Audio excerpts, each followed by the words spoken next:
Hakimi with the ball across the edge of the area and into the back of the net. Football বিশ্বের নজর আজ গভীর রাতের দিকে। ফুটবল বিশ্বকাপ 2026-এর কোয়ার্টার ফাইনালে আজ রাত 2টায় মুখোমুখি হচ্ছে ফ্রান্স এবং মরক্কো। 2022 সালে সেই ঐতিহাসিক লড়াইয়ের স্মৃতি এখন অনেকের মনে তাজা। এদিকে আছে গতবারের ফাইনালিস্ট ক্রোয়েশিয়া, যারা ট্রফি পুনরুদ্ধারের নেশায় মরিয়া। অন্যদিকে মরক্কো, যাদের অদম্য মানসিকতা ফুটবল বিশ্বে বড় ঝড় তুলেছে।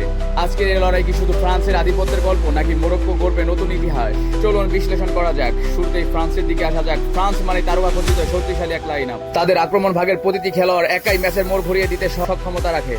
এমবাপের মতো গতিদানব যখন মাঠে নামে, তখন প্রতিপক্ষের রক্ষণভাগ যে বড় ধরনের চাপে থাকে তা বলার অপেক্ষা রাখে না। তাদের মিডফিল্ডের নিখুঁত নিয়ন্ত্রণ আর অভিজ্ঞতাই আজ তাদের মূল শক্তি।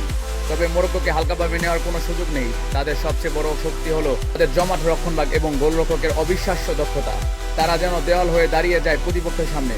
গত ম্যাচগুলোতে মরক্কো বারবার প্রমাণ করেছে বড় দলগুলোকেও কিভাবে কৌশলী ফুটবলের মাধ্যমে আটকে রাখা যায়। আজকের ম্যাচে তারা কি পারবে ফ্রান্সের আক্রমণ ভাগকে ঠেকিয়ে দিয়ে নিজেদের স্বপ্নযাত্রা অব্যাহত রাখতে? আজকের ম্যাচে কার পাল্লা ভারী? ফ্রান্স এগিয়ে থাকবে তাদের অভিজ্ঞতা এবং আক্রমণাত্মক ধরনে। অন্যদিকে মরক্কোর লড়াই হবে তাদের অদম্য জেদ এবং কাউন্টার অ্যাটাকের কাজে লাগিয়ে। মরক্কো যদি প্রথম গোলটি করে, তবে ফ্রান্সের জন্য ম্যাচে ফিরে আসাটা কঠিন হবে। আবার ফ্রান্স যদি দ্রুত গোল দিয়ে লিড নিতে পারে, তবে মরক্কোর জন্য রক্ষণ সামলে আক্রমণে যাওয়াটা অনেক বেশি চ্যালেঞ্জিং হবে। আজ রাত 2টায় উত্তেজনার পারদ উঠবে তুঙ্গে। ফুটবল প্রেমীরা প্রস্তুত তো?